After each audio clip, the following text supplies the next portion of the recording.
Dear student, good morning.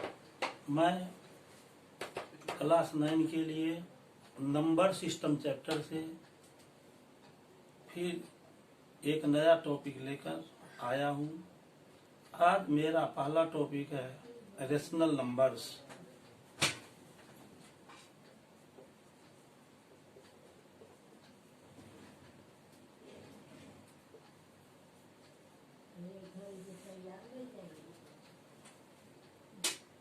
A number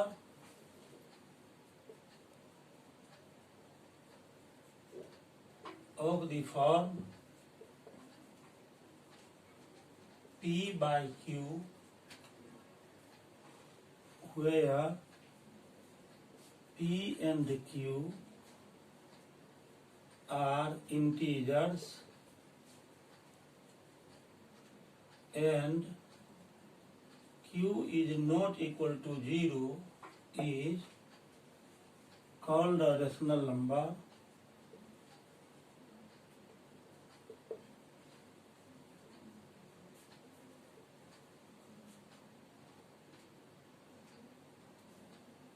यदि कोई number P by Q के form में है और P और Q जहाँ इंटीजर्स है और Q डिनोमिनेटर 0 के इक्वल नहीं है तो वह रेशनल नंबर कहलाता है।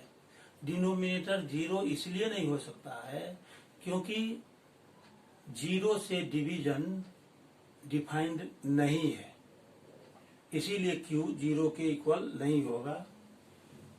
A set of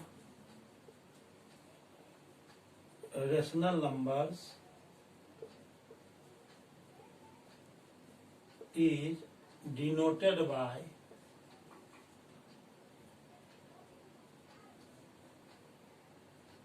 Q। Rational number का सेट कैपिटल Q से डिनोट किया जाता है।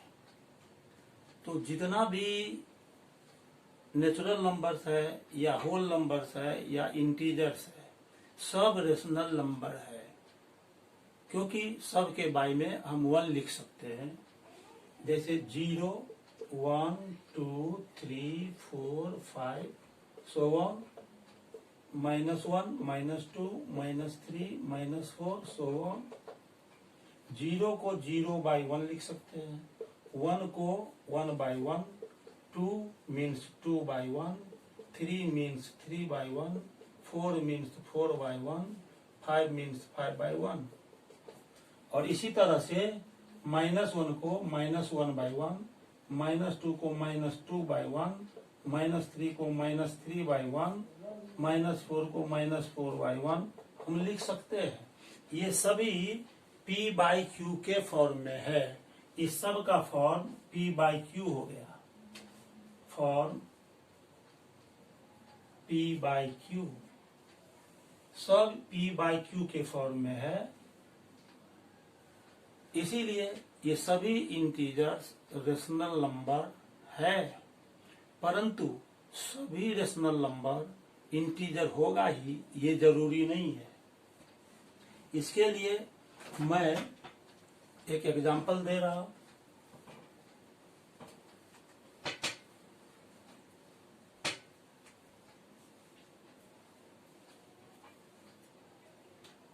All integers are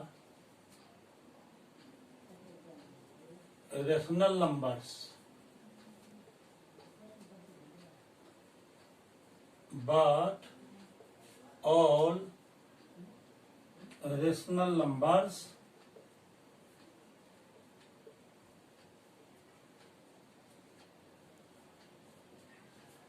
are not the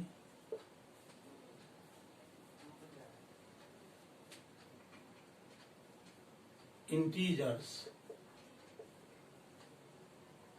example देते हैं इसका। -1 by 2, 3 by 7, 4 by -9 etc are rational numbers।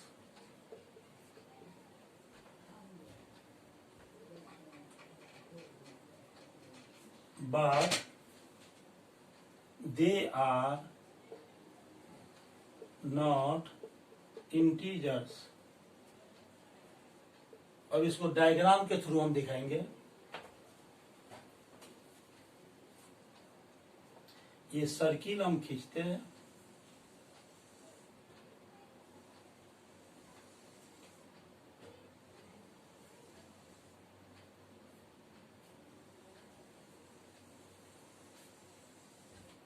ये नेचुरल नंबर का सेट है, ये होल नंबर का सेट है, ये इंटीजर का है, ये रेशनल नंबर का सेट है। इसमें आएगा 1 2 3 सो ऑन। 0 को रख लेंगे तो होल नंबर बन जाएगा। इधर -1 -2 ये सब रखेंगे तो इधर ये इंटीजर का सेट बन गया। और इस रेशनल नंबर में हम लिख लेते हैं -1/2, 3/5, 7/9 etc।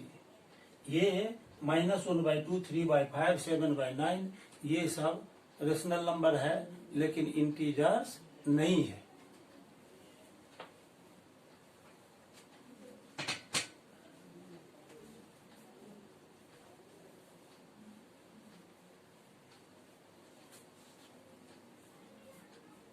Standard form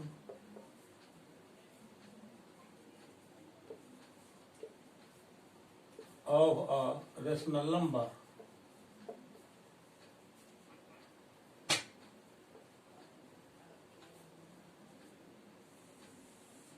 rational number का स्टैंडर्ड फॉर्म क्या होता है? और rational number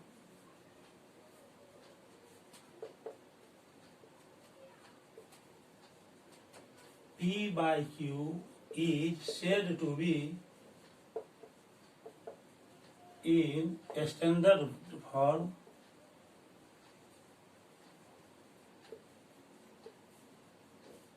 if P and Q have no common factor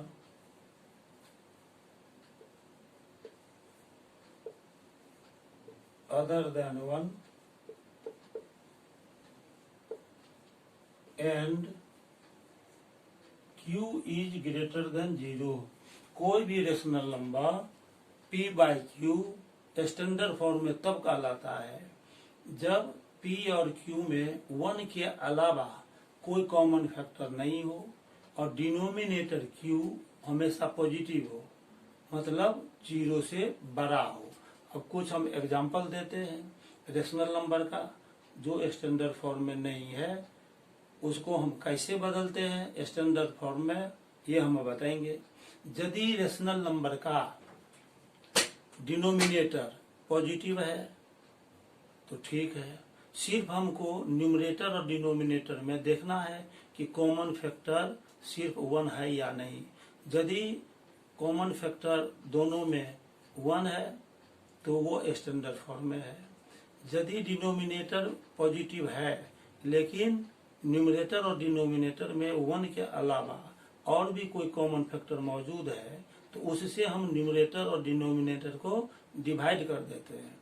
यदि डिनोमिनेटर Q निगेटिव है तो सबसे पहले न्यूमरेटर और डिनोमिनेटर में -1 से मल्टीप्लाई कर लेते हैं ताकि डिनोमिनेटर पॉजिटिव बन जाए।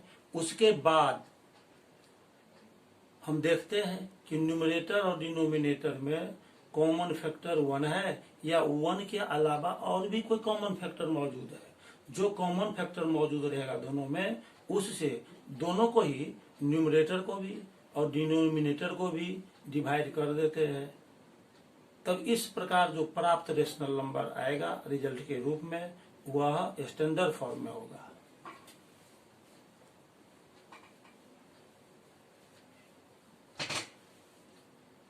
रेशनल नंबर्स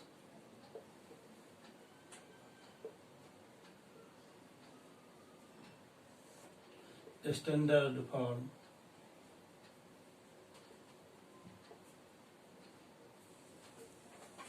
जैसे फर्स्ट में लेते हैं हम 20/28।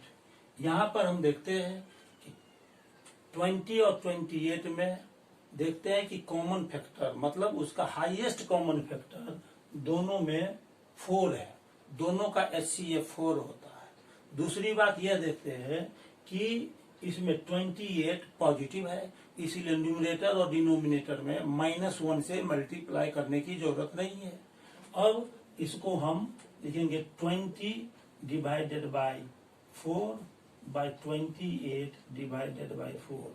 4 से इसीलिए डिवाइड किया कि 20 और 28 में ग्रेटेस्ट कॉमन फैक्टर 4 है, इसीलिए 4 को 20 को भी डिवाइड कर दिया और 28 को भी डिवाइड कर दिया, तो रिजल्ट आ जाएगा 5/7।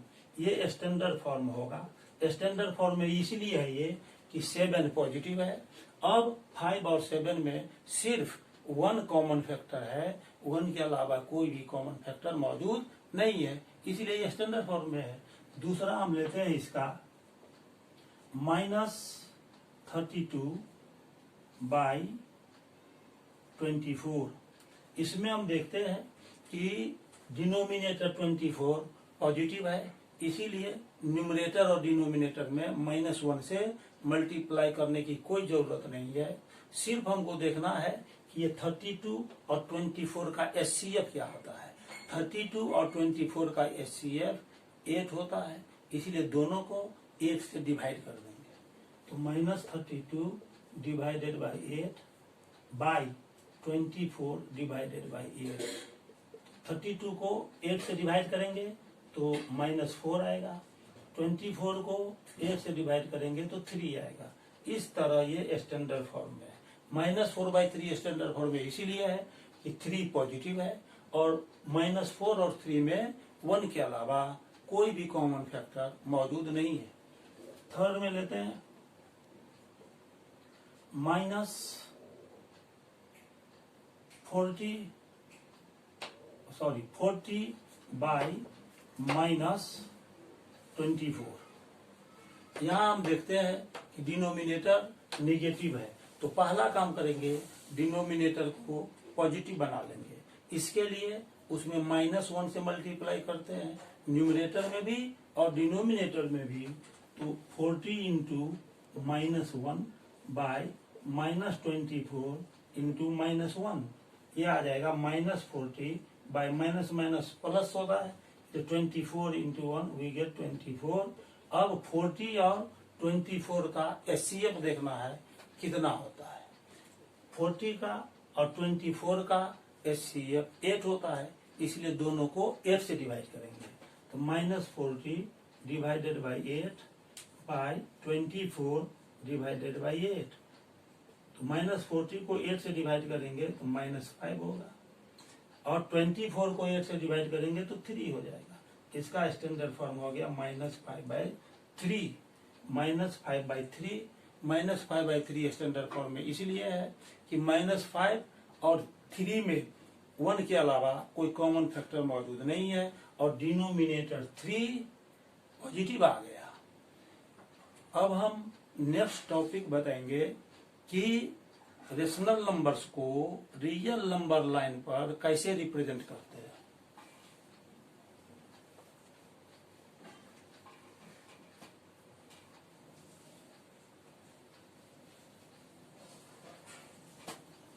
Representation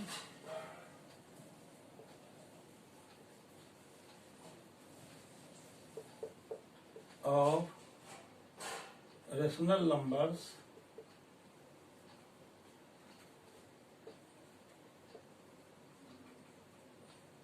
on the real number line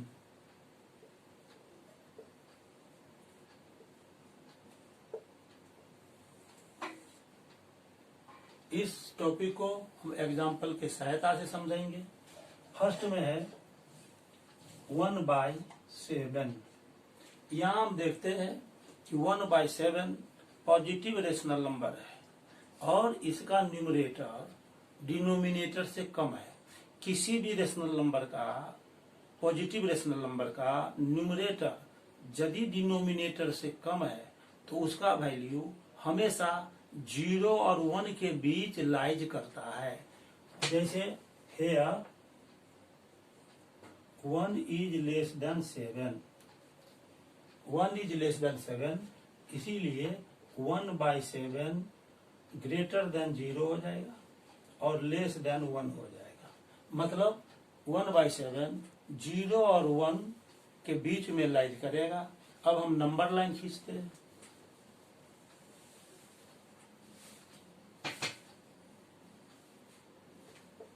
यहाँ 0 लिखते हैं, इधर नेगेटिव नंबर लिखेंगे। इक्वल डिस्टेंस पर यहाँ 1 लिखते हैं, 2 लिखते हैं, 3 लिखते हैं, 4 लिखते हैं। 1/7 0 से ग्रेटर है, 1 से स्मॉलर है, मतलब 0 और 1 के बीच में लाइज करता है। इसीलिए 0 और 1 के जो बीच का ये पार्ट है उसको 7 इक्वल पार्ट में डिवाइड करेंगे।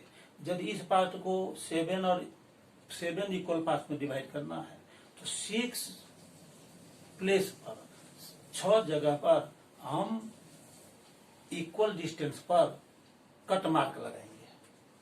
1 2 3 4 5 6। इसके बाद हम यहाँ देखते हैं कि न्यूमरेटर 1 है, न्यूमरेटर 1 है तो 0 के आगे जो ये पहला पार्ट हुआ यही हो जाएगा 1/7। मतलब ये हुआ कि ये 7 पार्ट में से जो फर्स्ट पार्ट है उसका जो अंतिम छोर बिंदु है, अंतिम एंड पॉइंट है, वही पॉइंट 1/7 को रिप्रेजेंट करेगा। ये पॉइंट हम ए मान लेते हैं, इसको ए मान लेते हैं।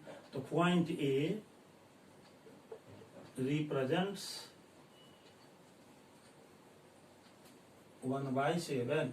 इस तरह हमने बताया कि 1/7 को कैसे रिप्रेजेंट करेंगे। अब दूसरा नंबर है 2 होल 3/5। सेकंड लेते हैं 2 होल 3/5।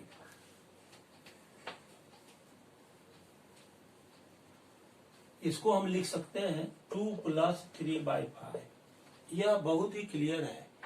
2 होल 3/5 2 से ग्रेटर होगा, क्योंकि 2 प्लस दिया हुआ है तो 2 से ग्रेटर हो गया, लेकिन 3 से स्मॉलर होगा, मतलब 2 और 3 के बीच में लाइज करेगा।